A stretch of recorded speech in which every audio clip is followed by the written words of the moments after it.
Online Racing is sponsored by Elgato, who created this lovely stream deck. For more information about the stream deck, the link is in the description below.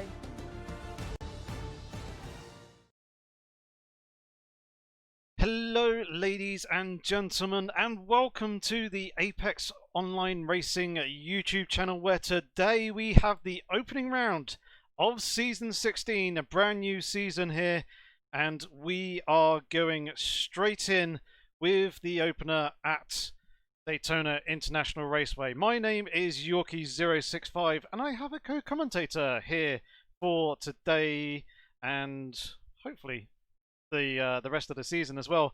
But I'd like to introduce to you Matt. Hey everybody, yes, thank you Yorkie, and welcome to this, I should put it, highly anticipated opening round of the GT3 Championship. Season 16, it's amazing that, you know, we've got that number of seasons under our belt already.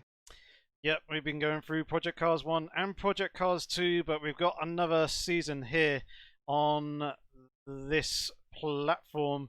Here is the calendar that we are going to be running for this season. So as you can see, season opener here, as I mentioned, is at Daytona International Road Course.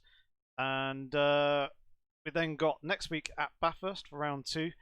We then come back to America again for Circuit of the Americas, and then a race at Long Beach as well on the 2nd of September, which will be round 4. Then we head over to the European leg for the Red Bull Ring GP, followed by Zolder, Silverstone International GP, and then we're at Spa-Francorchamps. Then we head over to Asia, and we're going to be at Sportsland Sugo on the 7th of October, and then the final round of the season will be at Fuji.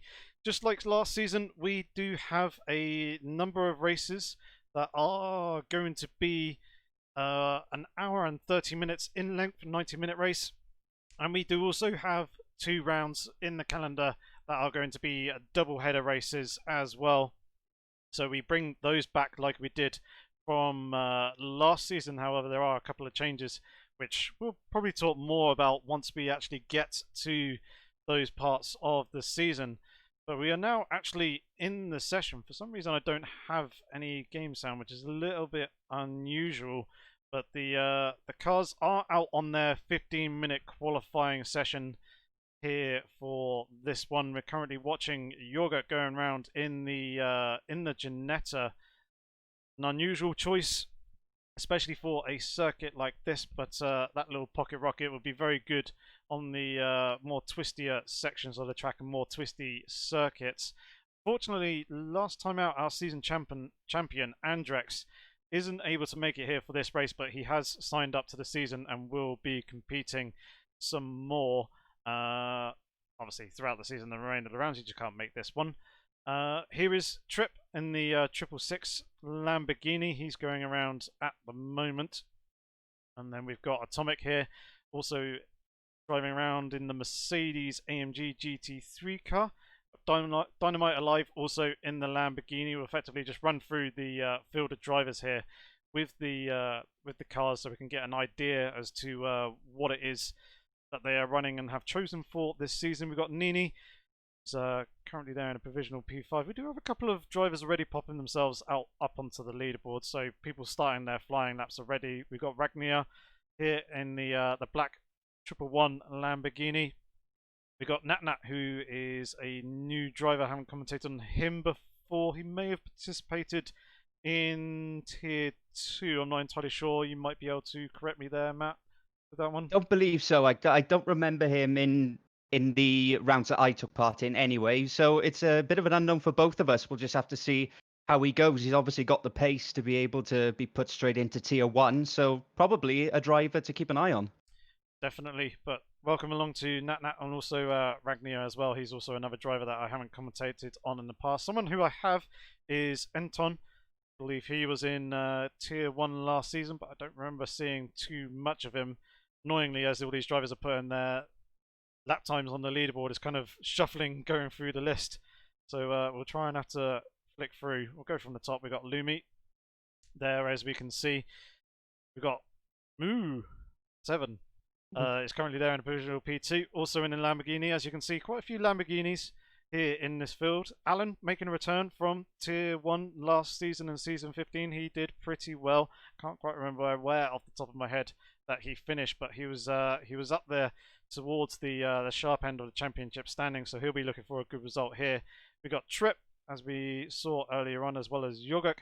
Tony Clifton making a return, and he is sporting the Renault RS01 GT3 car. There are a number of these that drivers have picked up for this season, which is a little bit of a surprise. We haven't really seen too many of the Renaults in the previous season, but they're trying to make a bit of a name for themselves here in this season. As I think there's 3 or 4 drivers who are running these RS01s, so it's good to see a bit of variety on the field. Here is Fubar, also in the Renault RS01. He's in the Renault Sport 01 livery, as we can see.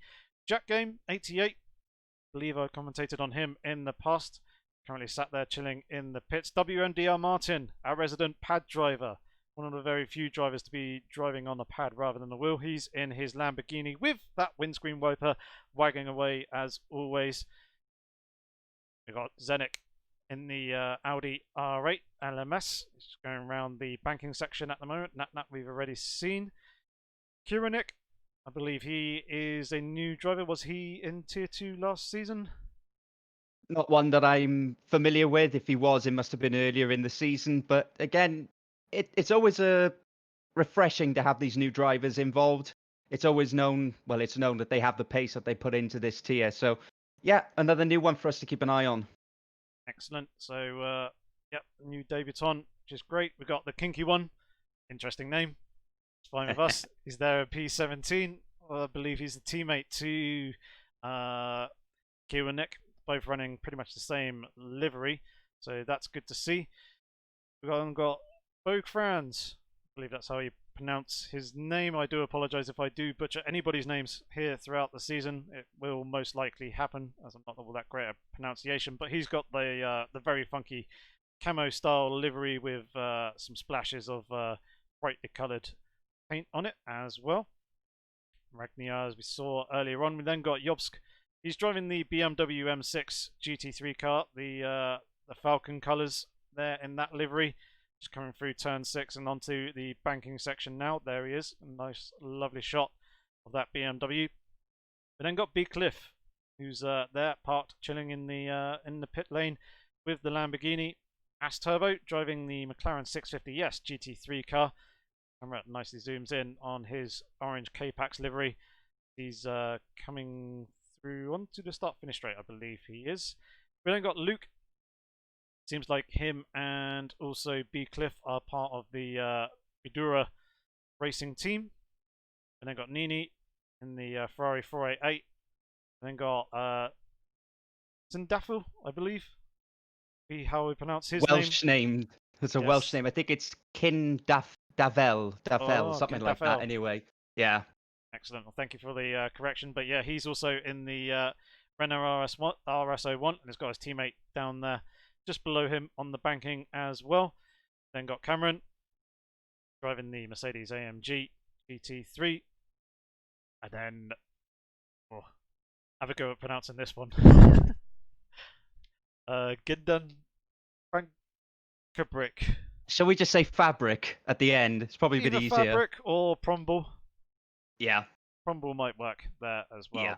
But Strongest Avenger driving the beautifully gorgeous Aston Martin V12 Vantage. He is there in provisional pole position at the moment. Unfortunately, yeah, the game doesn't seem to be picking up any of the sound, which is a real shame, but it's kind of gotten to the point where it's a little bit too late for me to jump out of the session to actually kind of relaunch the game and get back in with reasonable time. I might be able to do it, but I don't really want to risk it. So unfortunately here in this opening round, I'm not going to have any game sound, but at least you can hear Matt, our lovely co-commentator. So we've got Lumi going around. There is the Move 7 Dynamite alive in P5. I don't believe we picked him up earlier. Actually, we might have done. Alan, just double checking to see if there's anybody that we have missed. Again, we've seen Anton, we've seen Atomic. He is making a return from Tier 1 last season. He says he's picked up some pace and certainly found some time to where he was last time, so hopefully we can see him fighting in and around the midfield rather than being at the back of the grid like he was last season. Nat there, Zenek, we've got WMDR Martin, as that was who was that in the I should know this. I think that might have been As Turbo spinning there in the background. There's the kinky one. Diddler. He's one that we haven't picked up on, and there he is, just going out onto the banking. There's Ragnar B. Cliff. There is As Turbo. Underfield Luke is there, Nini. And then I think that's pretty much everyone. So we've got 28 drivers. Is anybody out on circuit? Let's bring up the speedo and also the track map to see where drivers are. And we'll see if we can pick up a lap with Strongest Avenger here and actually kind of run you through a hot lap. So Strongest will be lining himself up for a good run coming off the exit of the bus stop chicane here. But we'll let Matty call this one, this lap here. So take it away, my man. Comes off the banking then. It's always crucial to get a good run out of the bus stop chicane, otherwise you're going to be losing a lot of time as you come through the banking and on to the pit straight. So as he comes over there, the crowds in the grandstands watching this. Strongest Avenger had a fairly decent campaign last season as he comes now over the start-finish line into turn one. It's one of those deceptively late braking zones, double apex left-hander, runs a little bit wide as he comes out early on the power, though. Got this little switchback chicane as we come down now to the slightly tight right-hander towards the end of the first sector. Again, runs it in a little bit wide, brings it out to the left-hand side, not quite clipping the curb, just runs it over the white line. A little bit ragged so far, but he's certainly got the pace as he's currently up there fastest by almost half a second. So into the tighter hairpin now. That was a little bit better. Kissed the apex nicely, picked it up nicely. Then on the exit, running a little bit wide over the curbs. Not too wide as he comes up now to the left-hander that takes him back onto the banking, kissing the curb nicely on the inside. He's got a couple of cars ahead of him that may hamper him. It may even help him if he can get a little bit of a slipstream here off the banking onto the back straight towards the bus stop. Comes round now, full throttle round here easily for these drivers as they come off here. It looks like those two are battling for a little bit of position ahead, track position. The orange car getting out of the way on the left-hand side now. Crucial run through the bus stop. He does not want to get held up here. Kisses the curbs nicely. Comes across a little bit squirmy on the power on the exit of the chicane. And now back onto the banking as they come through to complete this lap. He'll get a nice toe now behind the Lambo as he comes across the start-finish line. Currently on a 142.2. Can he improve that as they come to the line? He seems to be gaining quite quickly on the Lambo. He's going to have to go to the inside, but he has backed off, which is a shame, really. Would have been nice to have seen how that lap turned out, but there it is, a lap of the Daytona Race Course. Yeah, I think he probably would have actually improved on his time there with that one, the toe at the end, getting up to 286 kilometers an hour, bouncing off the red line. I think he just didn't want to impede the other driver or kind of blitz the field a little bit too much. Got a number of drivers sat in the pit lane. Obviously, Strongest Avenger is now actually going back out onto the circuit.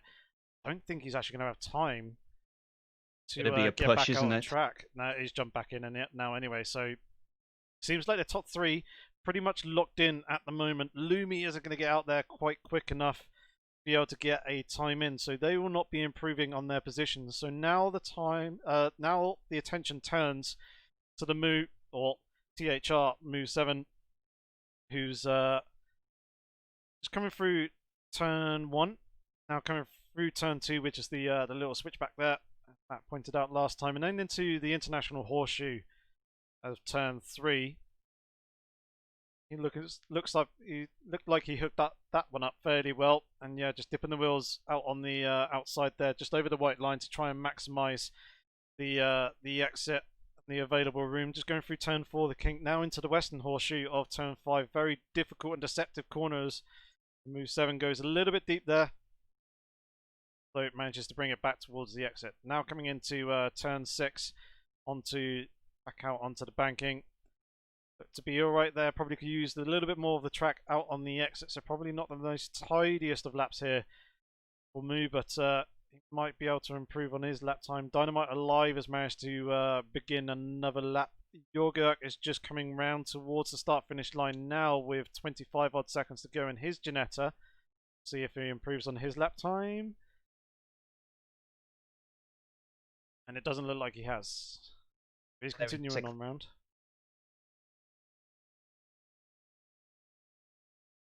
That's the battle now, isn't it, though, for fourth? See if Moo can hold on to fourth now ahead of Dynamite Alive. Just have to see how we finish this off. So the checkered flag has fallen. See now as he comes to the line. He's on a 1:43.1. Didn't improve, but it looks as if he's going to hold on to fourth anyway. Here's Dynamite Alive. Again, he's just coming around the banking, and he has aborted his lap time. Boring. So Jorgurk is out on the track. I believe he is on a flying lap. Tony Clifton is just coming in towards the bus stop chicane now. See if he can hold this nice and tidy. Looked good through the first part. Second part looked a little bit sideways. He's only 200ths off his previous best though. He does have a car up in front of him, although looks like he's out of range. Excuse me, out of range to pick up the slipstream here. So he's obviously accelerating up. The RS01 has got 7 gears in this car, so they've got an advantage there in terms of fuel economy. Coming across the line with less than 0.9 litres. I don't think he improved on his lap time though. So you see, he still holds P10. Jump to Jorgurk now as he's got a couple of cars up in front of them. One of them being AS Turbo, I believe.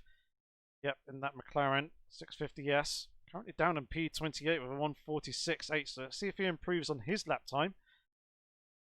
The line doesn't look like he has. Is any of these drivers improving on their lap times? Jorgurk has gone and jumped back to the pit, so he's there locked into P6. Got Kiranik. He's coming to the line now. No, he's not. He's pinning into the pits. Well. So Atomic, the last driver in P16, the only man who can come across the line. Does he improve? He does. I saw a change of position there at the very end. So at least one of the drivers improved in the dying moments there of the qualifying session. But here is your official grid for the opening round. We've got our strongest Avenger in pole position with Trip in second, Lumi in third position with Moo in fourth, Dynamite Alive in fifth, Jorgurk in sixth, Alan in seventh place, Jack Game in eighth. Ninth goes to Anton. Tony Clifton rounds out the top 10 with Atomic in P11. Then got Bogfrans in P12. P13, Fubar, Cameron in P14, Kiwanik in 15, Ragnar in 16th position with Natnat in 17th, Jobsk in 18th position. We then got Prombul in 19th, Zenzik in 20th position, WMDR Martin starts 21st, the Kinky One in 22nd, Nidalap in 23rd position with Kindavel in 24th position. Thank you for that. Luke in 25th, Nini in 26th, Beecliff in 27th, and then 28th position is occupied by AS Turbo. So here we are then. Advancing onto the race, it's going to be 34 racing laps with one manual formation lap after an in-game formation lap, just to alleviate any potential issues with the rolling starts, as they can be a little bit ropey, unfortunately, on this circuit. So we've got the 2 formation laps this time round, just to give the drivers enough time and space to make any repairs if they need to be, to then form up for the official race. But it looks like we have lost one driver. We are down to 27 in total. It looks like Beecliff may have had a grid penalty as well. I think I missed that in the standings because he's down behind AS Turbo. It's a little bit unusual, but yeah, the drivers got a bit of time to prepare themselves for this race. Obviously, make sure that they've got the correct setup applied, got the correct pit strategy that they want to utilize here in this race, because there is a mandatory pit stop. It's going to be very, very interesting to see who has the pace here and can make a big impact at the start of the championship.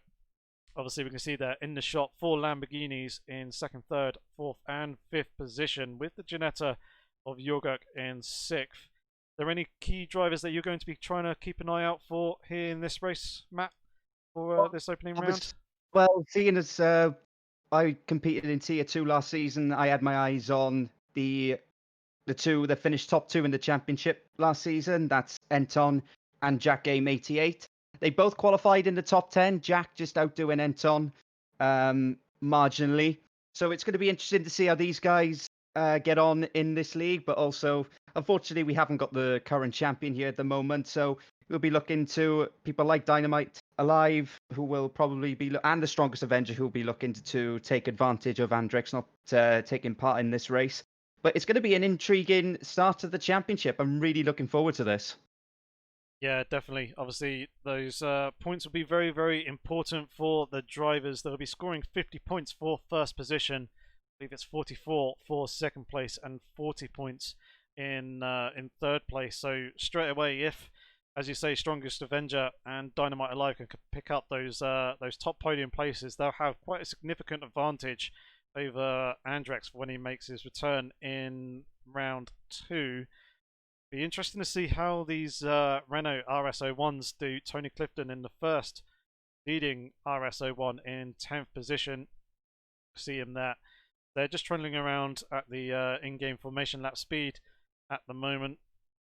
Just playing it nice and safe. It looks like that everyone has managed to survive it nice and cleanly without any damage.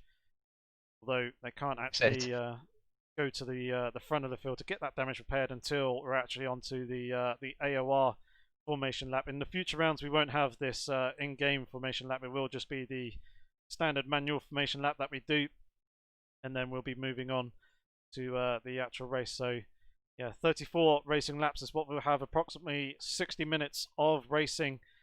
It'll be interesting to see how Daytona provides the racing action here.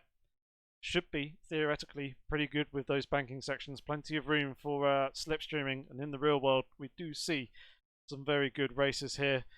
But yeah, quite a few good key overtaking opportunities as well for the drivers to utilize, and we'll be keeping a very, very keen eye out for any of the battles and trying to pick them up and witness as many overtakes as we possibly can.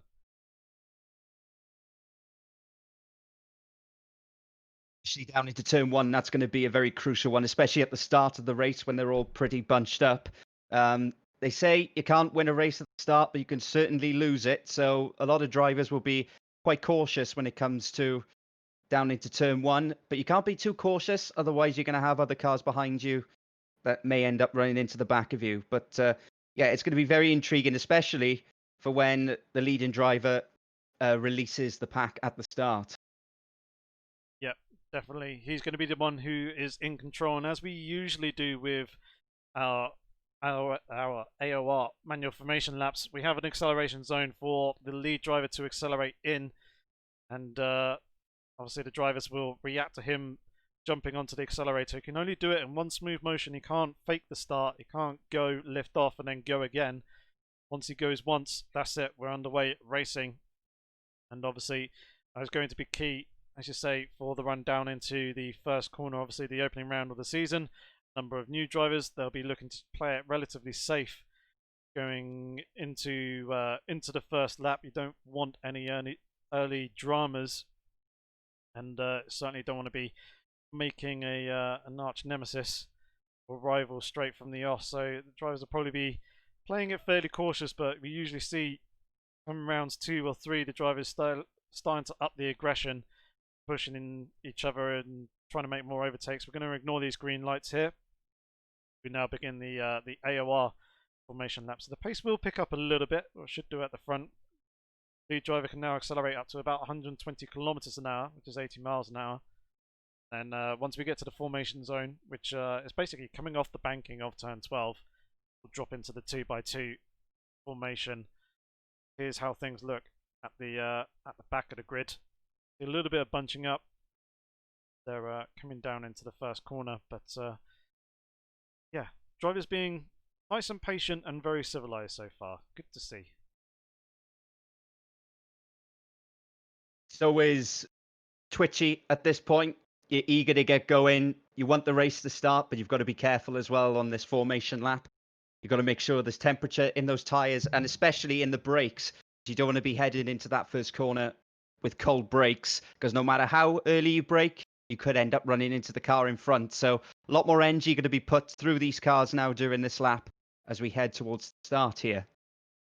Yep, definitely, that's for sure. And I know a number of drivers in testing have been struggling a little bit with the tyre temperatures, or trying to maintain tyre temperature in these cold conditions. The in-game date is set to the 26th of January, which is the date that the real Daytona 24 Hours actually happens on.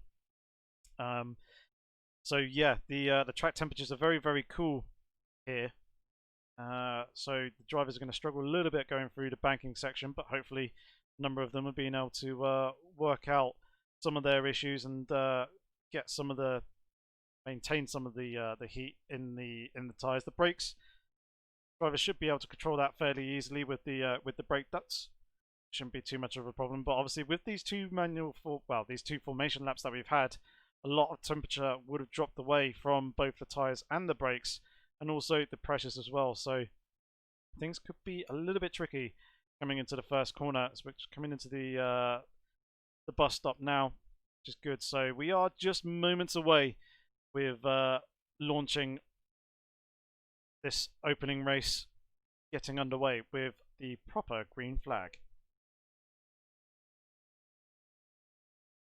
Where they start forming up now, this is where the nerves and that twitchiness in the right foot will just be starting to get to some of the drivers. It's all about now when the pole sitter decides he wants to go.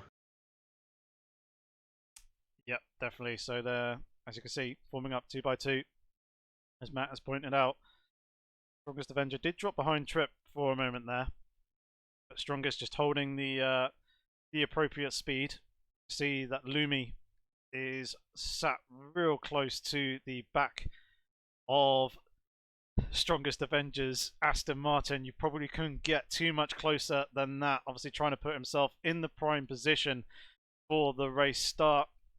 I think we'll stick with Lumi for the moment. Usually P3 is the second best position to be starting this race from, but it looks like we are underway. Strongest Avenger rolling onto the throttle. Lumi is there on the inside of Trip as we come on the run down towards the first corner. Will Trip be able to hold on to that second position around the outside, or will he go for the move for the lead, trying to go the long way round? It looks like Strongest Avenger has managed to hold on to it for the moment. Lumi has managed to slip on through, and Trip is now coming under pressure from Dynamite Alive in 4th position. The guys trying to filter their way through, coming through the international horseshoe.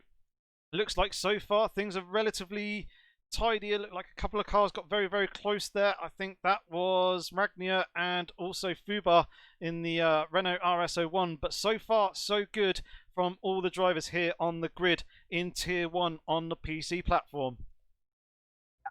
Start very clean. Haven't seen any instance so far. Strongest Avenger just about hanging on to the lead. If anything, Trip sort of compromised himself when he went round the outside of turn 1, as we got Jorgic now. And he is currently in 6th place. He's got Jack just behind him, and he's got Moo up ahead of him as well. As Strongest Avenger and Lumi go side by side down the back straight. Yep, they're on the run down towards the bus stop chicane. Also Trip almost thinking about making it 3 wide, but then thinks better of it. But you've got Dynamite Alive there going through side by side with him. Strongest Avenger concedes the race lead for the moment and allows Lumi to go on through. I think Jorgic is now up into 5th position. He has managed to get that position from Moo. So the Ginetta, not the quickest in the straight line, but good through the corners. He's trying to stay with the leading pack and hoping to keep in the slipstream here, as Strongest Avenger is now getting the slingshot past Lumi. He's going high up on the banking as he come across the line to end the first racing lap. He does indeed take the lead as we come into the braking zone for the first corner. I think it was a little bit of a puff of smoke there as Lumi gets very close on the rear bumper coming through that first turn. THR, Moo, and also Jorgic going very, very close as Moo has a little bit of a look to the inside coming into turn 3. Doesn't quite get his car up alongside as Jorgic slams the door shut as he goes across the white line. So it looks like the top 8 drivers are breaking away from the rest of the pack. Anton in a little bit of no man's land. He's got Tony Clifton about 8.5 tenths of a second behind and there's a bit of a train behind his RS01 with Atomic there in 11th position. Good to see him having found some pace from last season and now fighting in the midfield. He's very much under threat from Fubar, who may go for the move coming into turn 6, but I don't think he's going to go for it. I think he's just going to settle in behind and try and pick up the slipstream, see if he can make a move going into the bus stop. We had a couple of incidents at turn 1 as well on the previous lap. I think we got Nini already into the pit. And we also had a couple of cars come together down at turn 1. So looks like there's a bit of damage at the front of that Ferrari. That's going to take a little bit of time for them to repair that. So a little bit unfortunate for him as we go back to Fubar now, who is really having a go at Atomic down into the bus stop. But they've just settled into the race now. So relatively clean start as we have a car go across the chicane a little bit. I think that was Promble, going across the chicane. But some fair, clean racing so far. And we've certainly got a fight for the race lead at the moment. Yeah, it's definitely looking good, although Strongest Avenger is leading away. Lumi is holding on to the back of his Aston Martin. He's managed to drop Dynamite alive to over a second. The Strongest goes a little bit deep there through the first corner, allows Lumi to pull up alongside. Although, that goes Dynamite alive spinning in turn 1. He is there parked on the inside. He's reversing the car to try and find a little bit of space so he can actually rejoin back onto the circuit. But he's going to have pretty much the entire field come on through. Oh dear, contact there between a couple of cars. That's Dynamite Alive's opportunity to try and rotate the car around and get facing in the right direction. Manages to rejoin back onto the circuit. It doesn't look like there's much damage at the front of the Lamborghini. There could potentially be some, but he is dropped all the way down from 4th, 5th position down into 26th. Or 22nd, sorry. He will be absolutely kicking himself with that mistake that he's made earlier on in the race, but he will have plenty of laps to try and recover from that one. We've got a few more drivers into the pit lane as well. It was pretty much a disaster there for the man running in 3rd or 4th place, but as you say, there's plenty of laps still to go. All about consistency in these long races, but there were a couple of other cars off as well at the same time as him. He was very lucky, really, that he didn't get collected by a few other drivers having their own incidents. But now, as we come back to Fubar. Yeah, definitely. Fubar having a little bit of a look down the inside of Atomic, who ends up going across the chicane, as well as Bogue Franz there, who was just behind the RS01. So Fubar manages to gain a position, so does Bogue Franz, and Atomic drops down into 10th. I think he's going to potentially lose another position here as Nat is coming up pretty quickly behind in the Ferrari 488. Ooh, don't touch the apron down the bottom there. That could quite easily unsettle the car. Atomic's giving a little bit of room. It's going to be a drag race between the two cars. Both V8s, but in two very different configurations. One turboed, one naturally aspirated. Atomic trying to hold it around the outside coming into the braking zone, but Nat's got the inside line, and also Promble is also having a look, trying to make the position there as well, but it'll be very, very tight for him. Got a number of battles spread out throughout the field. There's Alan. Looks like he's struggling and has dropped quite far down the field as well. He was up towards the front. And oh, that is WMDR Martin going round, coming into the International Horseshoe. Does he manage to recover? He's there on the circuit on the outside, so plenty of room for drivers to slip on through. That's actually... Again, I've forgotten how to pronounce his name. I think you've got it nailed down to a T, Matt. Welshman, yeah. Ken Davel. I should know this. I am a fellow Welshman of his as well. So, yeah, he was just off the road. But luckily for Martin, he sort of spun and the car pointed itself pretty much back in the right direction. So he didn't really have to spin the car around sort of 180 or 360 degrees almost when he lost that. So he didn't lose as much time as we probably thought he would have done. So we got a little bit lucky there. But thankfully, they're both still in the race. Yeah, definitely. We've got Fubar trying to make up more places as well. Slips up into 7th place ahead of Enton. What's that? Someone spinning in the background. Indeed, it was Atomic and also Nat having to come in together, coming into the bus stop chicane.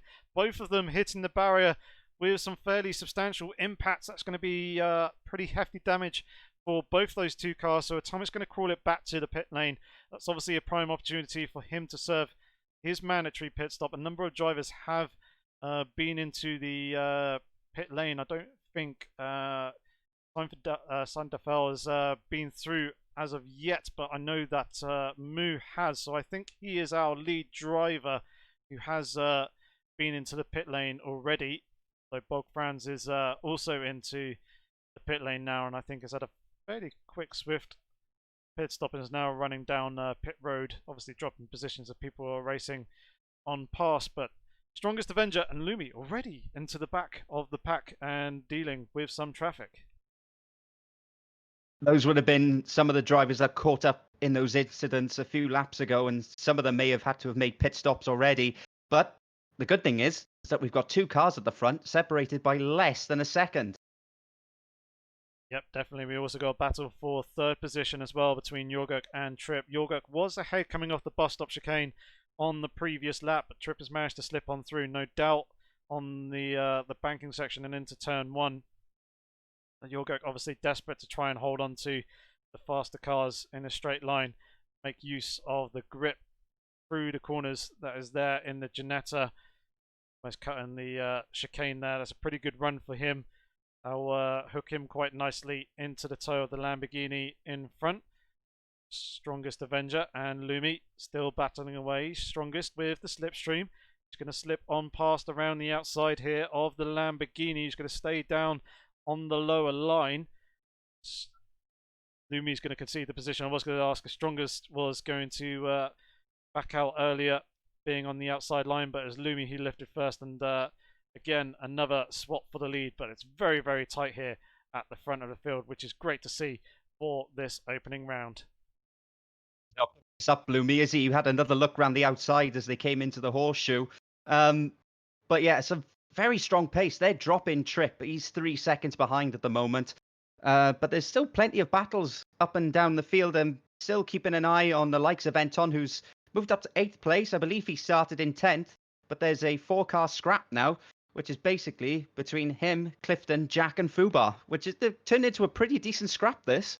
Yeah, it's looking pretty good. I know Tony Clifton, I think, is maybe a Oh, little bit bit of contact. Yeah, but between him and also Jack Game just up in front in that Lamborghini. They hold station in terms of position for now. Tony Clifton playing the gentleman's game and yeah, kind of backing off a little bit after that little bit of contact, running a little bit deep. But the Renault RS01 looking pretty good here in terms of pace around this circuit. Obviously with the 7th gear, that's going to help it out in terms of fuel load. So Anton's got 98.5 litres. Tony Clifton's got 102. So maybe he is a little bit of a thirsty car, as Tony's going defensive here to Anton. He's trying to slingshot on pass. He'll have to go the long way round coming into the bus stop chicane. Does indeed slot back in underneath the rear wing. Holds on to that 8th position, but it looks like he's got a half decent run coming off the bus stop. He's going to be able to do something with it. He's managed to bait Tony Clifton down onto the higher line, but Anton's actually running the apron all the way around the bottom of turn 12. That's really going to scrub the tyres, and as you can see, scrub a whole bunch of speed with it, and that's dropped him off the back. That was pretty unfortunate to see that one unfold. Slightly amusing as well. Well, to hang on to it though, didn't he? You know, he was well, he wanted to say he was pushed. He was he made the move to go to the inside, got on the apron, and so many drivers, when they go to that inside, they could easily lose the car. So he did well, keep it on track and not lose too much time. He's still there, although he seems to be slowing. It seems like he is. Potential slowdown penalty is the only thing I can think of. Either that or he's managed to pick up some damage somewhere along the line and it's quite bad. Well, worse than he was initially expecting. But we've got a decent three-way fight here as well for 10th position. Like it's between Crumble, Zenzik, and also Dynamite Alive. He's, as we saw after his earlier spin, is trying to make his way back through the field once again. He'll be a man on the mission. Frustrated with himself with the mistake. It will look like he got very close to the back of Crumble there, coming through turn 6. Don't know if there was contact, but still they're pushing on. And where is Moo? Is now in 18th position. So a few more drivers making their mandatory pit stops, starting to make progress, but it's still going to be interesting to see where Moo comes out in relation to the guys at the head of the field when they make their mandatory stop. You know, we've been talking about the Renaults and especially the Ginetta running up there. Quite nifty little cars. You know, when you look at this field, you would have thought, you know, the Lambos and the Audis were going to be up there dominating, which they are. They have got the majority in there as we look at Bromble now looking around the outside of Zenzik. But also, here comes Dynamite alive. Oh, he's just boxed in there. He's going to be boxed in right up against the pit wall. They're still side by side as they come down into turn one. They've both made up a place on the Audi. This is going to be an interesting one now as they go into turn one.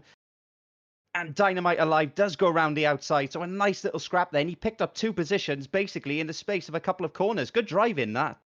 Yeah, making full use of that slipstream, as we saw. Almost went 3 wide, but not quite.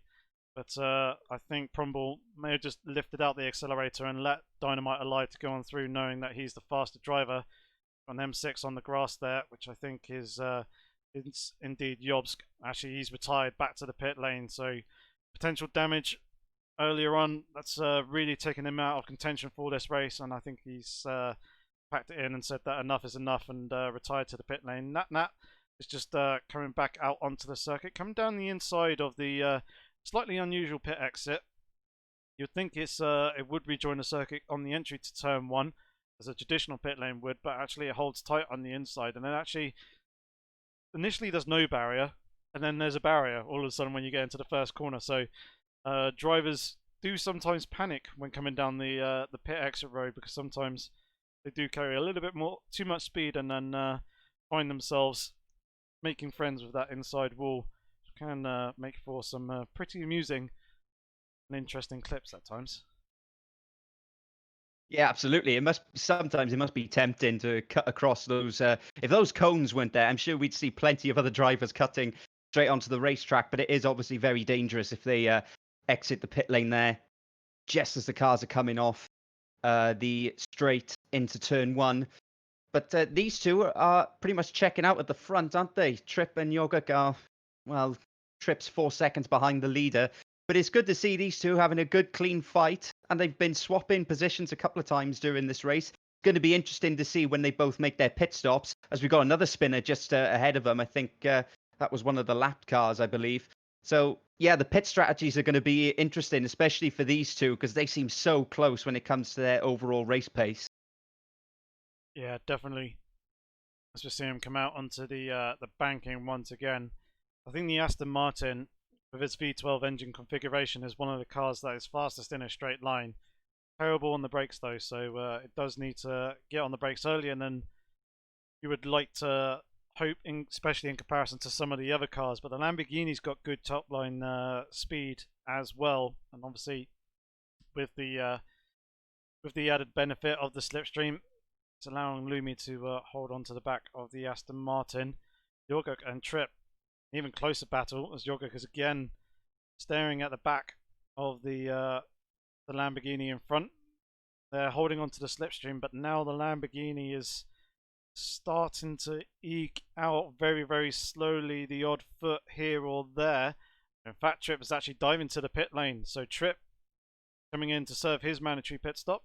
Gets it slowed down quite nicely for the start-finish line. He is now in. What's his pit stop like when he stops in his pit crew? Very nice and quick there for him, utilising the game system. The drivers don't really have to service the car in their mandatory pit stop. They literally just have to stop in their box. But a number of the drivers like to try and repair some engine damage or something like that. If they manage to time it right, you could get anywhere between 0.5 to 2 or 3 seconds stationary time. If you get it wrong, you could find it much closer to 8, 9, maybe 10 seconds stationary. So yeah, the drivers try and time it quite nicely if they possibly can. But he's come back out into 12th position, and Moo in 16th has just gone across the start finish line. So obviously Moo has gone and lost a fair amount of time to the leaders who was previously up at the head of the field with. But it looks like the front bumper on that Lamborghini has been dislodged slightly, so he may be carrying a little bit of damage, or maybe potentially had to repair a little bit of damage in the pit stop. When Yogurt comes in, because that Jeanette has been so quick, as you say, through the corners.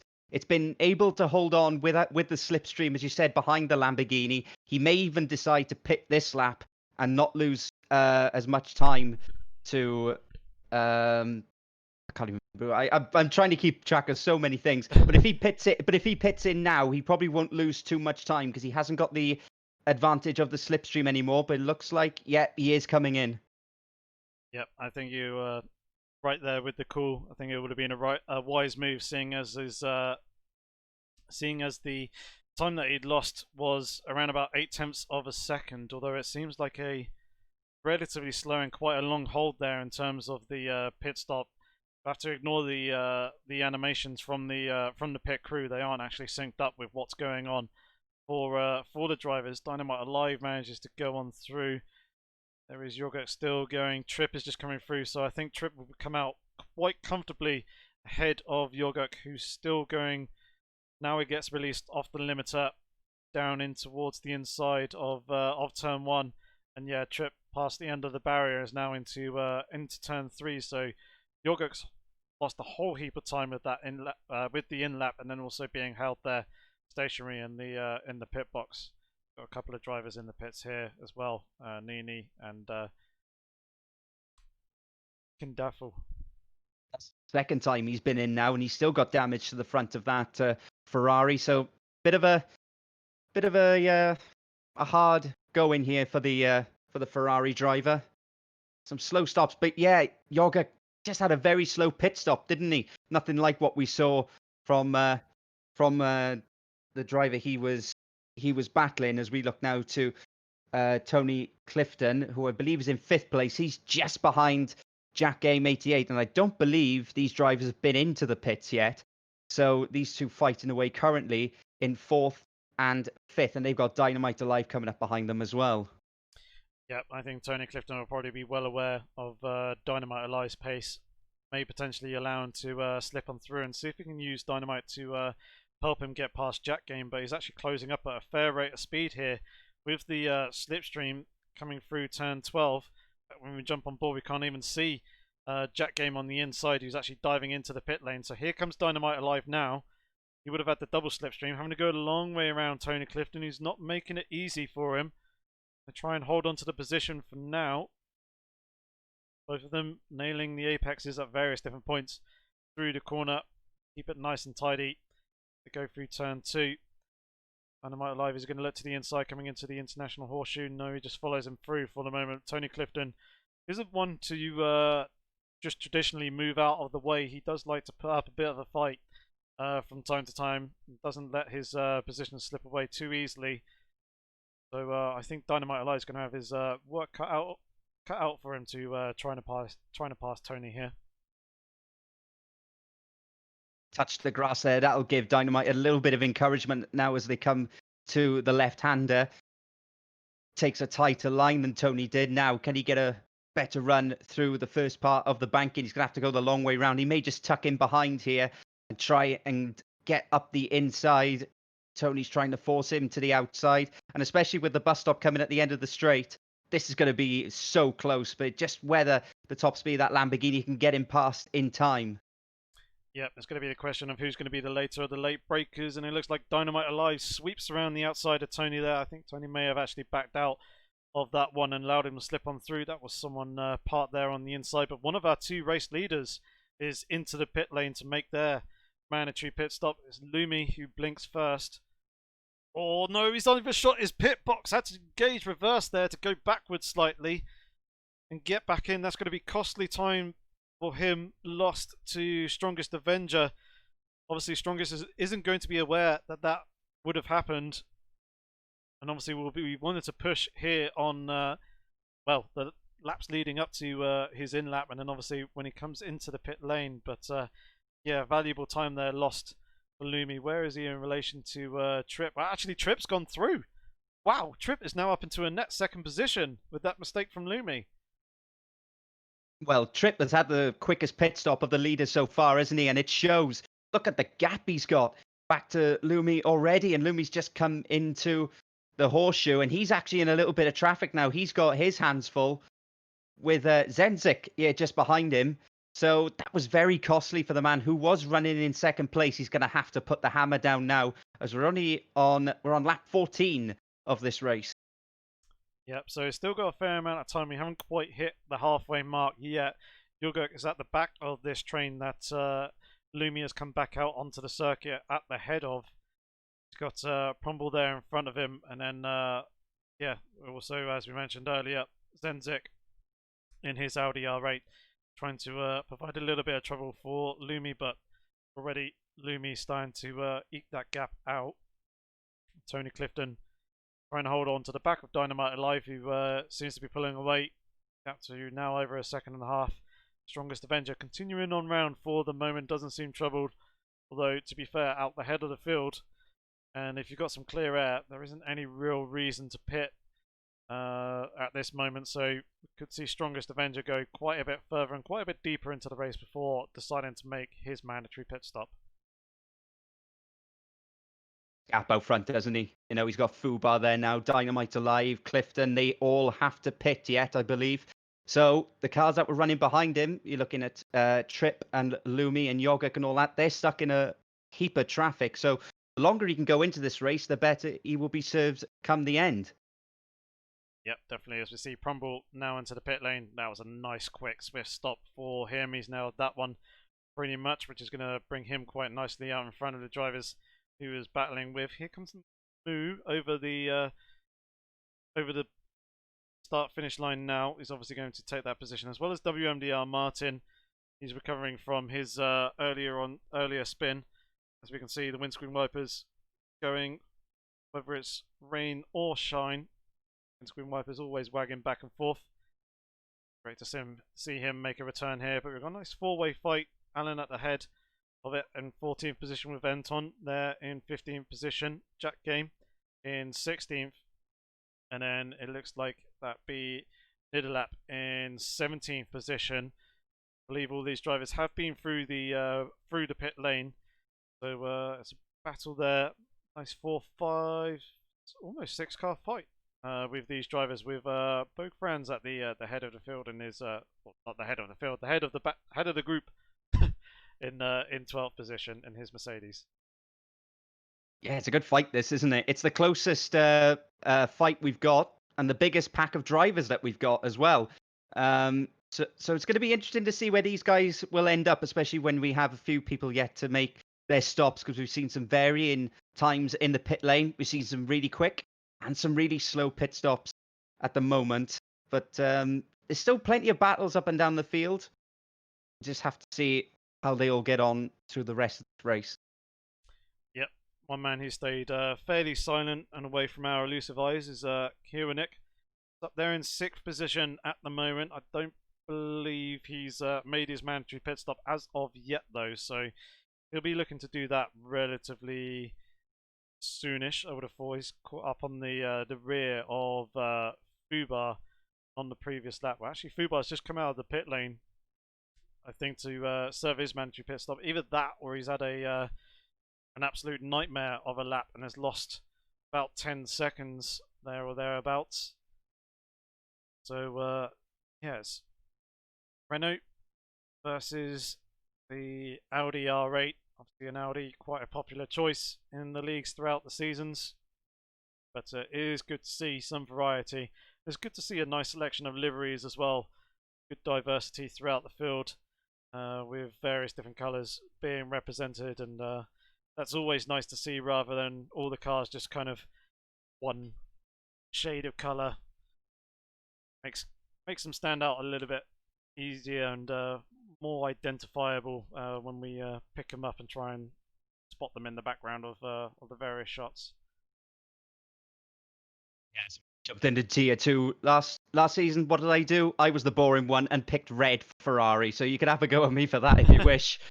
But yeah, it is good to see these cars in their different liveries and so on and so forth. Kiewanik, he'll be looking just to keep pace now with Fubar ahead of him. If he hasn't been into the pits yet, if he can keep running at that pace, he could make himself up a few positions.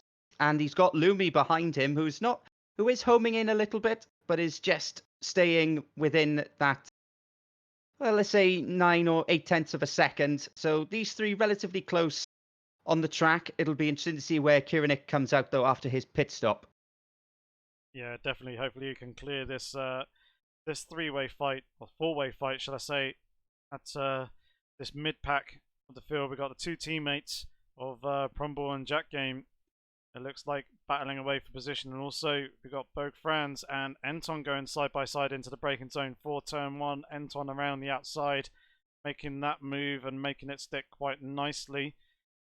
Jack Game, I think, looks like he is, still behind Prumble. He hasn't managed to get the measure over his teammate as of yet. The two running fairly close together, although Prumble's made a mistake there going through turn 3, run very, very deep.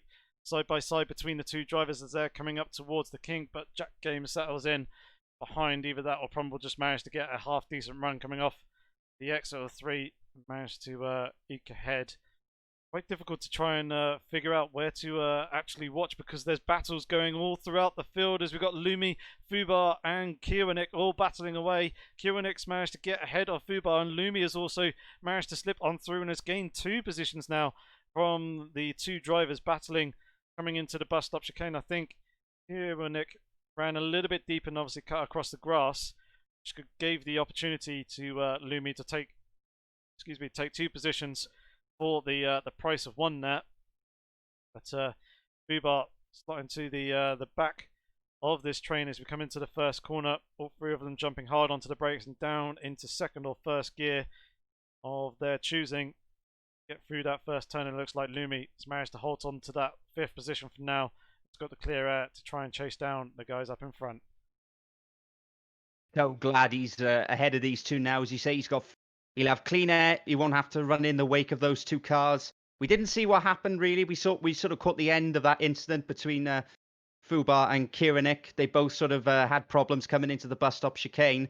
But now it's how far up, or how much can Lumi recover from that poor pit stop that he had earlier on? Because don't forget, our race leader still has not pitted yet, and the graphic on the left hand side is saying he's 30 seconds in the lead. So it's looking good for Strongest Avenger out front at the moment. But this scrap is keeping us entertained so far, as well as the scrap we were looking at before between the 2 Mercedes and the 2 Lamborghinis. And I have to say, Anton and Jack, the 2 strong suits that they had from last season, especially when we had the reverse grids, was them charging their way back through the field. I remember especially at, I think it was either the Nürburgring or Zhuhai, where Anton came through pretty much from the back of the pack to win. But he's just run a little bit wide there. He's going to lose the position, I believe, to Bogue Franz. They're side by side as they come onto the banking, just as I was praising the man for his racing ability. Just made a slight mistake on the left-hander coming into the first part of the banking. They're still side by side, but it looks as if he's just about managed to hang on going down to the bus stop. Looks as if, he just tapped the wall a little bit there. He may have some pretty low downforce, because he did. And now he's made a mistake into the chicane. This is going to give Bogue Franz the position back. Very entertaining stuff between the 2 Mercedes, and Prumble getting in on the action as well. Yep, I hope you haven't just commentator cursed him there. I hope he hasn't picked up damage from that little brush with the wall. Looks like he's still got the pace and is trying to slingshot back past Bogue Franz once again. And it looks like he's managed to do it this time. I wonder if Bogue Franz has actually got some damage there. It looks like the front left of his Mercedes is slightly disjointed and rearranged, having made contact with something. But Bogue Franz conceding 2 positions there as Prumble's managed to slip on through. Jack Games has lost a bit of ground to these guys and has dropped off a couple of seconds behind. But obviously seeing these 3 scrap away at the intensity that they are, that's going to be encouraging for him to try and push hard, see if he can close back up onto the back of them. But yeah, Jack Game and also Anton having a pretty good strong showing here in this opening round for Tier 1 after their performances and being promoted up from Tier 2 from last season. Must be running some very low downforce, because he's been struggling into the corners, but he's got tremendous straight line speed, especially when he made that mistake, which I kind of cursed him on when he came through down to the chicane at the end of the previous lap. But he somehow managed to sneak around the outside of the other Mercedes as well. So he must be running some low downforce on that car. Yep, you also get the benefit of the side draft here on these ovals as well, so can get a little bit of reduced drag running side by side with another car, and also kind of washes the wake of the air from the front of your car and spills it over the rear wing of the car that you're alongside, which increases drag for them and then slows them down a little bit. It's a little bit an invisible, interesting effect, which is quite prominent in IndyCar and NASCAR on these ovals. But on circuits like this one, obviously it comes into effect with these GT3 cars as well. So that's an additional thing that the drivers have to be aware of. But here is Kieran actually coming out of the pit lane, and look at this, right into this battle that we mentioned earlier on that he would be aiming to come out ahead of, and he's going to be right in the middle of it, coming out just behind Anton, but crucially just in front of Prombul and also Bogue Franz there as well. So it's a pretty good position for him. He needs to get his head down and focus on Anton in front and see if he can get past as quickly as possible there. It when he was trying to hold on to the pace of Fubar and Lumi, and it's kind of done him the world of good, really. He's up into 12th place now and right in the middle of that pack. It's going to become another 5-car scrap in a second as Jack Game joins in on this battle as well, having made what we assume was a mistake a couple of laps ago. He's now just pulling himself back onto the back of this scrap as well. But it is the closest fight on the racetrack at the moment, and they're all looking to score some pretty decent points. Yep, definitely. Kind of, if they can get themselves into the top 10, that would be good for them. But the likes of Alan further up the field, and actually Anton's a good 7 or 8 seconds off the back of Alan at the moment. Got their work cut out for them. Anton on the previous lap did a 46.1, but obviously was battling away with a couple of the other drivers as well, in comparison to Alan's 44.7. In fact, Prombul, as we can see in the background of the shot, is coming under quite a bit of threat from Bogue Franz on the approach towards the first corner. They're getting a double slipstream now off of the Audi in front, but no one really able to do anything with it. However, Kieran does run a little bit deep through that first corner. It's going to drop him off the back of Anton, still holding on about 7/10 off the back of the Mercedes, so it's not all bad news for him. But we do have another fairly close battle, kind of a little bit closer up front of the field, as Lumi on his recovery drive. He's up onto the back of Tony Clifton and looking for that 4th position.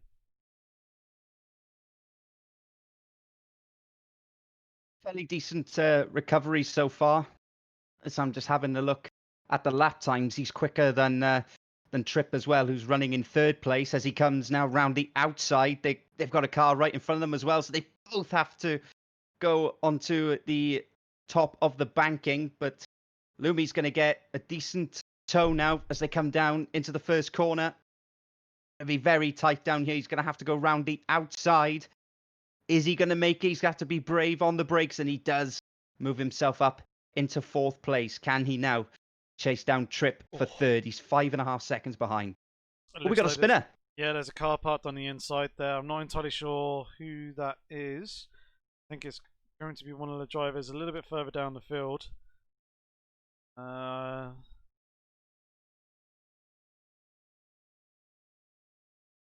It's B. Cliff. He's managed to recover back onto the circuit now, but yeah, he was parked in the apex of turn 1, which wouldn't have been good for him. It looks like he's got damage to the front left as well, so we may see him in the pit lane at the end of the lap. But Yorga closing up onto the back of Fubar at the moment. Battle for 6th position. Yeah, Tony Clifton trying to hold on to the back of Lumi. I think Lumi just got squeezed a little bit, as you pointed out, at the top of the banking, as they were both going past Tony Clifton's teammate in the other Renault RS01. And yeah, I don't think Lumi was too happy with that. As a flash of lights and then a kind of a apologetic flash of lights from Tony. I think he conceded the position, knowing he probably squeezed Lumi a little bit too much against the wall, and also probably understanding that Lumi's a fair bit quicker as well. The similar sort of pace to the 3 guys up in front, but didn't really make too much ground on the previous lap. Strongest Avenger with the previous fastest of 44.2 away. Let's actually bring up the timings to see who has got the fastest lap of the race, and it looks like that at the moment that is going to be Strongest Avenger with a 43.3. Number of drivers with penalties as well. 1 second penalty for Strongest and Dynamite Alive, 4 seconds for Moo, 2 seconds for Kieran, 8 seconds for Atomic, 1 second for the Kinky One. Then got Avel on 4. Yeah, Kinverdale on 4 and Nini on 1. It's starting to frustrate me now a little bit because you've said how to pronounce his name a number of times. But It's not easy. Each time it's not it has easy. slipped my mind. It's not easy, but here we've got Borge Franz and Jack Games going side by side. Come over the start-finish line. Again, it's another one of these who's bravest on the brakes into turn 1. Jack's got the inside line. Just about held onto it. A little bit of a slide from Borge Franz there, and Jack just about hangs on to 13th place. Yep, good and respectable racing between those two. So Bo gets the rear end out a little bit going into turn 3 there. Closes up a car length or 2 and holds on to the back of Jack Game for now. Anton's now up into 10th position, but he's got, I believe that's Promble that's there up alongside him. That'll be B. Cliff parked on the inside there off the exit of turn 5. Anton just about holding on to the position. Both of them getting a little bit loose there at the apex of turn 6. Both managing to avoid contact there and continuing to push on. Like they've got the fuel to go the remainder of the distance. Good 48 litres or so to do another 12-13 laps. So they should be all good and fine there. I would have thought without needing to make a splash and dash or anything. Usually with these 60-minute races, the drivers don't need to take on any fuel. Don't need 90-minute races when they need to make a pit stop and take on extra fluid, go the full race distance. Almost jumped to Fubar there, who was battling away, but it seems like he's now dropped off the back of Jorguk by over a second. So we come back to Bo Franz and Jack Game, still fighting over that 13th place. Much inseparable, these two, haven't they? Throughout, especially the last sort of 10 laps of this race. The Mercedes now looks to have a little bit of a peek up the inside. He's not going to send it in there. It's going to be very, very risky. He's lost it. He's lost it out of turn 1, and that will release the pressure off Jack just a little bit. But he went in there a little bit deep and just lost the rear end as he came through the apex. So a little bit of a let off for Jack. That will be so frustrating now. But let's just see if he can catch up to the back of the Lamborghini again. Yep, just a slight mistake there. A little bit too hot on the brakes. Managed to recover with a half-decent half-spin, funnily enough. But managed to avoid making contact with the inside wall. Seeing as that battle has now dissipated, he has come away from those two. Let's go back to Promble and Anton. Are the two closest cars on the circuit at the moment. So just looking up at the head of the field in the standings there, Dynamite Alive is within 28 seconds of Strongest Avenger now, so that gap has come down by 2 seconds over the course of the last few laps. Dynamite Alive obviously with a good, strong, solid pace, although Strongest Avenger with a 44 flat on the previous lap. To Dynamite Alive's 44.3, so good strong pace there by those drivers. But continue to watch the Lamborghini, who sat patiently at the moment behind the Mercedes in front, who's going around a little bit, possibly trying to break the toe. Do you know if Anton's on a pad? I'm not entirely sure, because I've noticed that as well. He's been a little bit all over the road, especially in a straight line, as if he's having to correct the car a little bit. If he is on a pad, he blitzed us all with it last season because he was absolutely sensational in Tier 2. But seems to be holding his own, but I do agree, he seems to be moving quite a lot on the straights. But it could be to break the toe, but I'm not entirely sure. We have our race leader into the pit lane to serve his mandatory pit stop. Here he comes, coming into the pit crew. Stops dead on his marks. Stationary for about 4 to 5 seconds and then gets rolling underway again. So He won't really have lost as much time as Lumi did. But where is Dynamite Alive? There he comes, coming across the start-finish line now. It's going to be close-ish between the two drivers. It just saw off the edge of the screen there. Strongest Avenger coming out of the pit lane. He'll be coming out, I believe that's WMDR Martin, who's the back marker ahead of the field. And Martin allows Dynamite Alive to go on through. Sorry, Strongest Avenger to go on through unimpeded.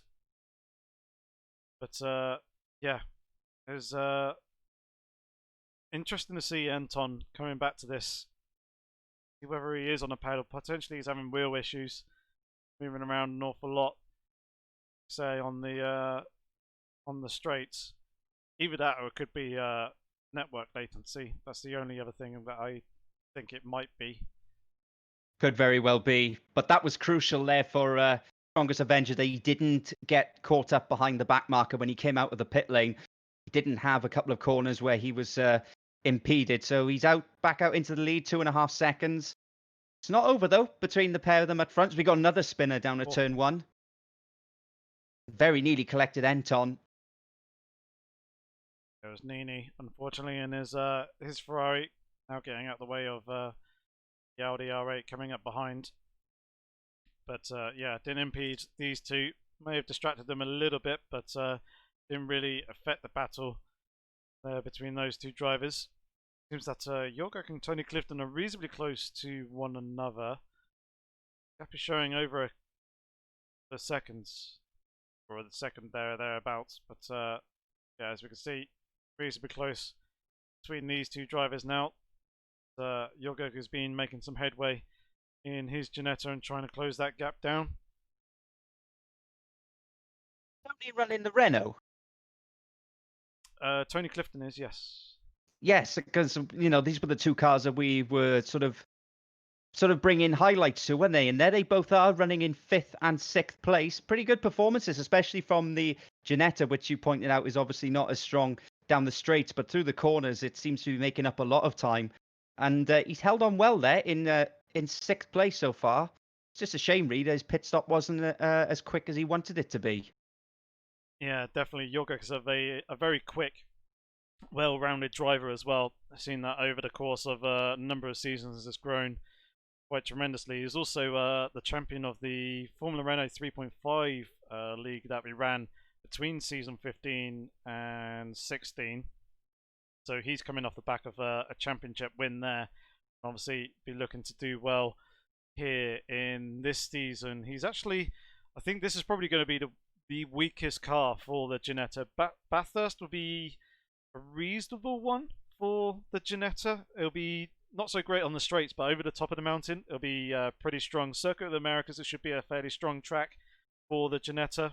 Make use of the downforce and the high speed sections in Sector 1. It's only Sector 2 where you kind of need the straight line speed and pace, but Sector 3 is Yorgok just goes and slips through past Tony Clifton with relative ease there, as Tony, I think, made a bit of a mistake going through the bus stop chicane. Either that was just allowing Yorgok to go on through pretty much unimpeded.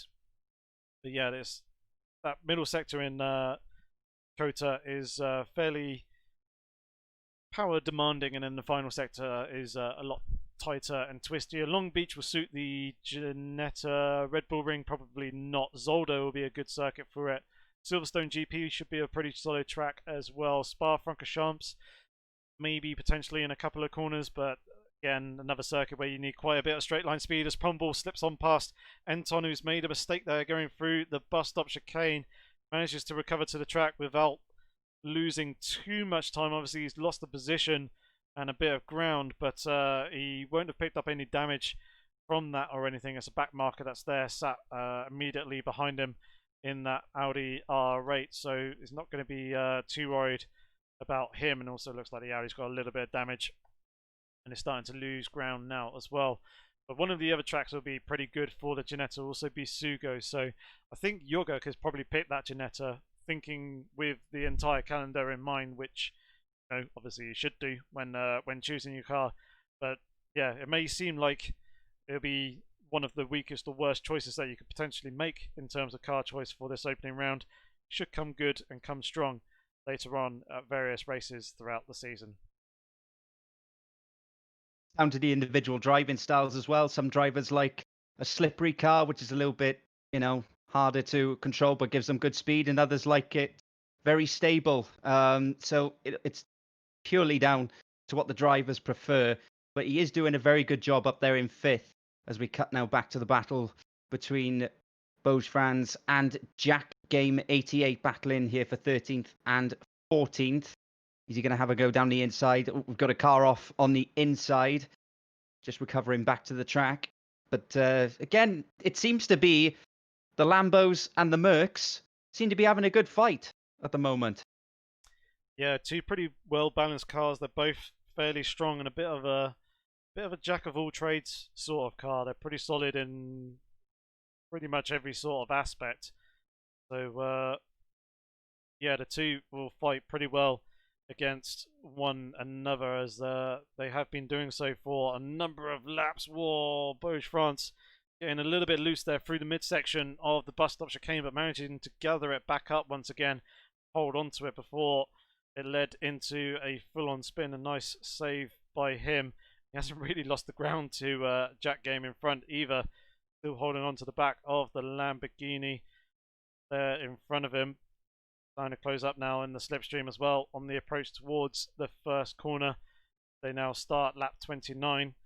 So France not close enough to make the move, so slots in behind, although that's Jack Game going deep. That's going to be the opportunity for France to slip on through, but a side-by-side coming through the chicane. A lot of room given between the two drivers, both of them at the opposite edges of the circuit as they went through that chicane, but Mercedes driver managing to get the better of Jack Game and capitalizing on his mistake, slots himself now up into 13th place. Fair, wasn't it? Jack probably could have squeezed him a little bit tighter, but he was obviously afraid of making contact and just ran out onto the grass on the outside. So, but still a good battle. Whether he can stay with Franz now is another thing, but still solid performance from the pair of them so far. But yeah, just that one mistake. It's so close as we see Anton now. Another Mercedes and Lamborghini battle just up ahead. Yep, very close between these two as they're coming in towards the bus stop chicane. Going to be any moves under braking here. So Anton, his car is moving around as they're going into those sequence of corners. Promball riding over the inside curb. Could potentially be a slowdown warning for him, but it seems like he's pressing on without any kind of penalty warning for the moment. But Anton now closing up in the slipstream, although he's lifted out a little bit there going through the banking section, possibly just trying to wait for the opportune moment, and again lifting out there. Well, so it seems like Anton's fairly happy to follow Promball behind for the moment. We have only got 5 to 6 laps to go, so maybe he might be thinking of waiting for the last lap, being in that prime position of being behind the car in front, try and get the slipstream over the start-finish line and sneak that position at the checkered flag. Well, because he made the mistake a couple of laps ago, didn't he? Which allowed Promball through, but he's managed to pull himself back onto the rear end of that Lamborghini. So fairly decent racing, some pretty good moves being made out there at the moment. And they all seem, well, most of them seem to be happening down to turn 1, which is where we thought most of the action was going to be anyway, as Promball goes a little bit wide into the left-hander out onto the banking. So we're going to see now how much of a straight line speed advantage that Mercedes has got with the aid of the slipstream. With the bus stop chicane as well, it's quite a fast entry. You've got to be very much in front before you get onto the brakes. So he may well decide to stick behind him until they get onto the start-finish straight and again try and nail him before turn 1. Yeah, I think that'll probably be his best opportunity, as this next long turn 12 is a very long corner, and it's obviously a good opportunity if you're right up there underneath the rear wing of the car in front coming off the bus stop chicane, be able to get the slipstream. You can see just how big it is and how far back Anton has come from off the back of Promball, and he's even lifting out now. So even if he's good 7 or 8 car lengths behind, Anton's in a pretty good position and opportunity to try and make that move on the final lap to get the good run off the bus stop and slipstream past. Obviously, he just needs to time it right. And to be fair, if he's been paying attention over the last couple of laps, he could be basically learning to judge, see how far back he can actually come from in order to try and make that move actually work there for that final lap.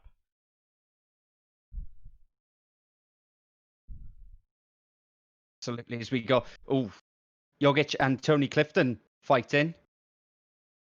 They're pretty much nose to tail as they come on to the banking at the end of the lap. Was Jogic ahead of Tony? He was. I think he must have made a mistake, I reckon. Definitely looks like, because he was running in fifth, wasn't he? Because he was behind Lumi, who's running in fourth. So disappointed for Jogic. He'll be very determined now to at least try and nick that fifth place back, because these two have been pretty close all the way through the race until Jogic got ahead a couple of laps ago. So a shame, but it means we've got another battle to look forward to now in the remaining 3 or 4 laps or so. Yep, and another one as well that's starting to brew. Going to be between Mu and also Fubar. Battle for 7th position. So Mu trying to come back through the field a little bit from his pit stop. Oh, here comes the move from Menton now, trying to go past Pombal. He's decided that now's the opportunity to slingshot past. Question that looms over his head is, will he be able to pull away from the Lamborghini enough so that he's not going to be under threat coming on to the final lap of the race? Alan's a good 20 seconds up the road, so it's almost, in a way, not worth trying to make the move as Prombal's gone up the inside, coming through turn 3 there. A little bit of door panel rubbing between the two drivers, but side by side for the moment. Anton concedes the position and slots back in. So I think coming on to the final lap will probably be his best opportunity as Jogic goes across the grass on the inside of the bus stop chicane there. Now ahead of Tony Clifton. Not too sure if he managed to actually keep the position by going across the grass, not the glass, across the grass. But Tony Clifton will now have the slipstream off the back of the tiny Ginetta, providing a very, very small silhouette. Tony going for a very interesting approach there, trying to pass Jogic. Obviously one in the inside line when Jogic was already down on the lower line. Basically trying to brute force his way in through to get the inside. Jogic wasn't really having any of it, and Tony Clifton deciding to back out of that one, stay behind for the moment. But Fubar and the Mu have now actually swapped positions. Mu now up into 7th place. Made pretty short work of Fubar and got past fairly quickly. Just missed out on that overtake. But yeah, change of positions between those two drivers as well. Off now, isn't it? There's only 2 and a bit laps to go. They're all jostling for position as we're now looking to Anton. Oh, hang on. What's happened to him? Yeah, he's made a big mistake somewhere along the line. He's lost an awful lot of time to Prumbo. Prumbo goes across the line of 49 there. 52 for Anton. Those two drivers possibly made contact and had Anton a full spin and Prumbo a half spin. They have lost an awful lot of time, and now Zenzik is now coming to the picture and is there in 11th position onto the back of the Lamborghini as well. So fairly close there between those two guys. Yeah, a little bit unfortunate that we missed out on that one, but be interesting to see how that one plays out to the end. And again, of course, we've got Bogue France and Jack Game battling away for 13th position. There's quite a few battles to try and keep an eye on here in the last couple of laps of this opening round for season 16. Clifton are quite close as well. There's barely a 10th between them up there. Clifton, is he coming into the pit lane? He is. He is. Has he got damage on that car, or maybe he didn't serve his mandatory pit? Maybe he hasn't, no, but he was fighting away, wasn't he, with Jogic? Well, that releases the Ginetta into 5th place. He won't have to worry about that now. As we see Dynamite Alive running in 2nd place, sort of running at the same sort of lap times as our race leader, Strongest Avenger. Although I saw Strongest Avenger dip into the high 143s a lap or so ago. And that's a shame for Tony. He was running well up in fifth and sixth place, battling away. Where's he going to come out? It looks as if he may just come out in ninth. It's going to be close, though, between him and Promble, and Zenjic coming over the line now. Yep, so they're starting their penultimate lap. Tony Clifton seems to be relatively comfortable ahead of those two drivers. They are just in the background of the shot, but I picked up Dynamite Alive earlier on because I don't think he's been in and served his mandatory pit stop yet. So this will be his last opportunity to actually do so. And it looks like, yeah, indeed, Cool. Dropping down and underneath the apron and pitting on the last lap that he is allowed to make that mandatory pit stop. Obviously, we saw him make the mistake earlier on and drop down through the field. So it's been a recovery drive. Good to get up into second place, but that's not the position that he's going to be keeping. Trip slips on through. Lumi will no doubt take that final podium spot. They're all now on the last lap of the race. But where will Dynamite Alive come out in relation to the others? There is Yogurt, as we can see, coming up towards the start-finish line. Dynamite Alive is now trundling down pit road. This could be very close between these two drivers. As Dynamite Alive is on that inside line coming through there, and Yogurt's coming through that first corner now. So they're coming out the end of the pit lane now, but it looks as if Dynamite Alive has come out ahead of him just. It's a good recovery, considering, as we've said, he spun very early on in the race. He's managed to fight his way back up into fourth place, and providing there's no mistakes, that's probably where he should finish right about now. So a good recovery drive from the Lamborghini driver. Yep, Fubar's also into the pit lane, serve his mandatory pit stop at his last opportunity. But here is your race leader coming through the bus stop chicane for the final time. 1.1 seconds down on his previous fastest lap, but with a gap to 9.5 seconds to 10 seconds there or thereabouts to Trip behind. Not going to be troubled by that as he's coming through the banking of turn 12 for the final time here in this race. Run a very solid race from flag, or lights to flag. He comes across the line and takes the race win for round one. Congratulations to you, Strongest Avenger. Trip will be very, very happy with second position. He comes across the line there in a bit of no man's land. Got Lumi. He'll be our final podium spot driver. He'll be a little bit frustrated, I imagine, with his mistake in the pit stop, overshooting the pit box, and costing himself a fair amount of time with that one. His teammate Dynamite Alive, fantastic recovery drive from the earlier mistake. Will actually come home in fourth position. Yogurt taking up fifth place, and Moo closing up very quickly on the final lap of the race there. Comes home just behind Yogurt in sixth position. Alan be very pleased to come home in seventh place. We saw him dying, well, quite far down the field earlier on. He comes home in seventh place, as I mentioned. Tony Clifton, after his late pit stop, he's heading towards the line now in P8. Then we got a battle between Fubar and Promble. Potential swap of positions here as Promble's got the slipstream on. Fubar goes a long way round around the outside. Looks like he's managed to get that move done and dusted as Fubar's got some damage to the front of his car. So Tony Clifton comes across the line sideways in 8th place. Promble in 9th. Fubar rounds out your top 10, but loses the position to Zenzik because of a time penalty. Zenzik will be very, very pleased with that effort. Anton picking up 12th, and then we'll do the rest of the results in just a moment here as well. So here is your confirmation. The Strongest Avenger taking the race win. Second place going to Trip with Lumi rounding out the podium spots. Dynamite Live in 4th, Yogurt in 5th, Moo in 6th position, Alan in 7th place, Tony Clifton 8th, Crumble in 9th, and then Zenzik in 10th position. Fubar getting bumped out by 2-second time penalty down into 11th place. Anton in 12th, Jack Game 13th, Vogue France in 14th position, Kiwanik in 15th, Atomic in 16th, WMDR Martin comes across the line in 17th place with As Turbo having a fairly quiet race in 18th place. 19th goes to Luke Liddelap, comes home in 20th position with the Kinky One in 21st. We then got Kinfendel. Oh, yeah. It's really Ken, yeah. Yeah, 22nd Yeah. position, Nini in 23rd, and then Jobsk in 24th. So we lost 3 drivers. Well, 4 if you count the one that we lost right at the very start. But yeah, pretty solid race by everyone at the end with that. Strong race, strongest Avenger. Very clean race out front. Didn't give any of his rivals a chance.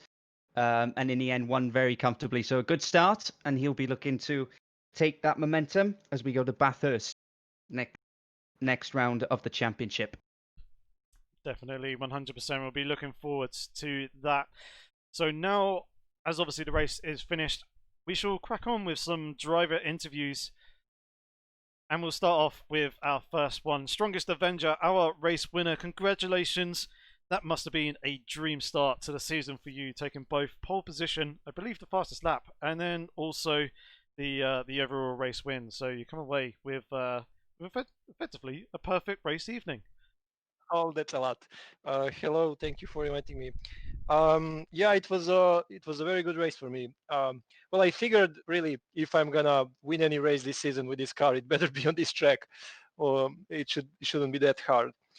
Turns out it wasn't that easy. I mean, if you saw, Lumi was very good racer at the beginning. We were fighting for 10 laps, and I think we only quit because he decided to pit. And I don't know. After that, I was just keeping my head down and pulling the pace. So that was it. Yeah, unbeknown to you, Lumi actually overshot his pit crew box, which is probably the reason Oh, why he lost an awful lot of time. Otherwise, the battle probably might have been a bit closer towards the end. I was stressed out. I was constantly thinking, oh, enough? Is it enough? I'm constantly pushing. Is it enough? I didn't know that.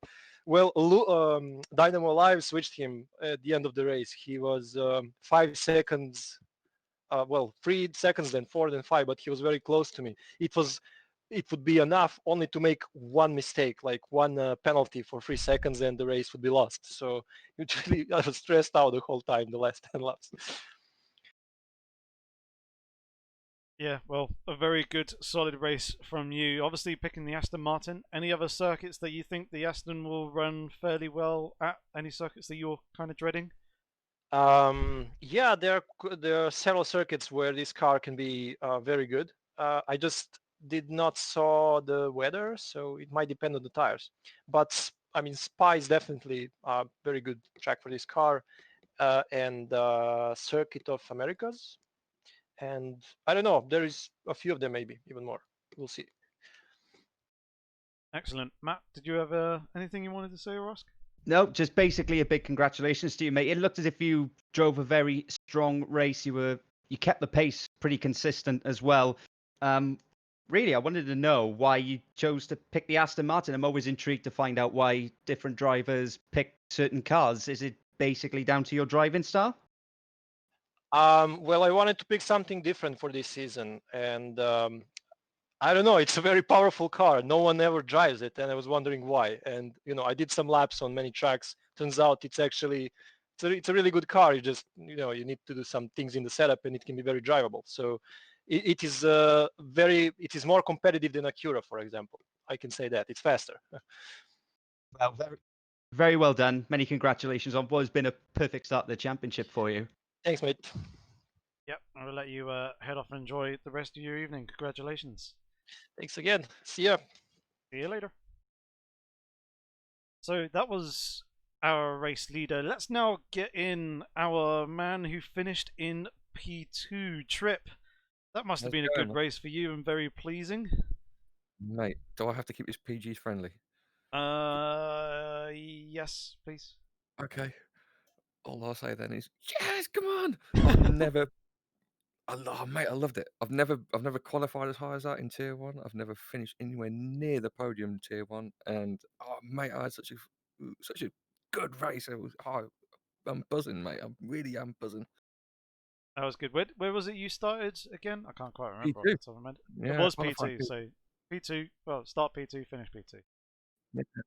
I made a few mistakes in the first few laps. A couple of couple of moments where the back end kind of wiggled on me a little bit. Turns 1 and some places in the infield. So I lost about, I don't know, 4 seconds in the first like few laps, and then from there it was just like, you know, that Aston Martin is kind of cheating around this track. I've got to admit, but I had the pace to continue going. So I was well happy. I was kind of worried that Dynamite Alive had actually pitted. I was expecting him to pit a lot earlier than he had than he did in the end. I was. Yeah, he had his spin on the inside of turn 1, and he made basically just a recovery drive back up into P2. And yeah, still having to pit. So fortune fell into your lap with that one.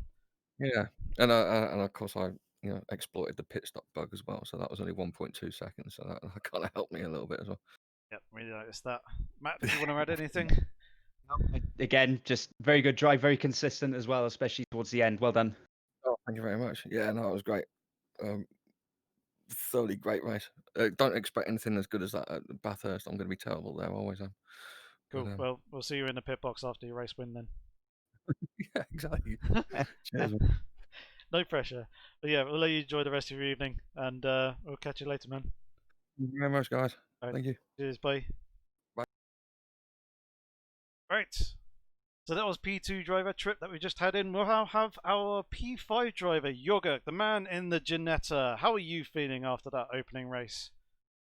Well, honestly, I'm not feeling too good because I lost a possible P4 in the end. I think you made a mistake somewhere towards the end of the race, didn't you? No, it wasn't my fault. It was one of the back markers who spun in the middle of the road and I had nowhere to go when I collected him. That's really, really unfortunate. Were you expecting some difficulties here at this track anyway with the Ginetta? Obviously struggling with straight line speed. Oh, I came here knowing that I'm gonna be absolutely bullied in the straight line, but I'm honestly P5 is still pretty good considering I'm in a machine like this compared to everyone who has top speed that's 20 kilometers quicker than me. So to actually get P5, it's really not bad. Yeah, Matt, did you want to ask anything? Wanted to find out where you just said that you were going to be struggling with top speed at this race. Where do you think this car is going to suit you then? Because there's still plenty of races left. So where do you think is going to be your strongest so far this campaign? I would say like tracks with a lot of corners like Long Beach and Sugo, like tracks like those will be pretty good for me. And we'll be keeping a very close eye on you throughout the season because obviously Ginetta are a bit of an interesting choice, but yeah, we could see that your car had quite a bit more grip through the corners than some of the other guys. So we'll be keeping a good eye on you throughout the season, mate, and hopefully we'll see you score some podiums, potentially race wins at Long Beach and Sugo. No pressure. Yeah, I really hope so. My target is at least getting a podium, but a win would be amazing. And yeah, I just wanted to go out with a bang in the last season, take something unique, something that no one else would take, and I hope I'm gonna become a fan favorite, being the underdog. Not a bad position to be in, mate. Yeah, definitely. I'm secretly rooting for you behind my commentary face. This one in the Ginetta. So Well, I'll try not to disappoint.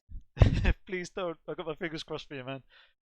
But yeah, enjoy the rest of your evening. Congratulations on a solid start to the season, and we look forward to seeing you back again in the commentary box for an interview next week as well. Thank you. Cheers, mate. Bye bye. And we'll get one last driver here into the commentary box, which will be Atomic. Hello, good sir. It's good to see you up in the midfield after last season with your struggles. It's nice to see you with a bit more pace and able to fight for some positions. You ended up in P16 in the end, which isn't too bad. How did that opening race go for you? Yeah, man, that was really good. I think, pardon the pun, but we're back with a bang.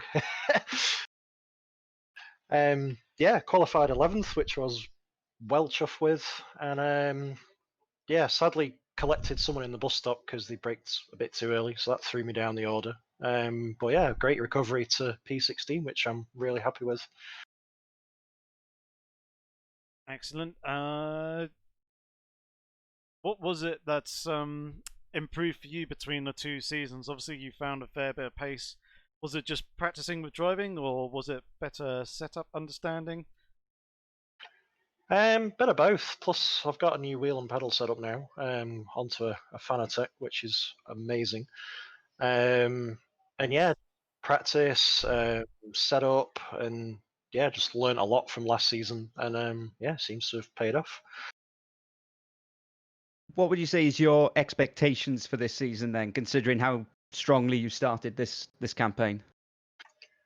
I mean, given tonight's performance, if I can qualify 11th, then that's pretty good. So I think to basically be like top 15 pretty much every race would be a sort of nice benchmark to have.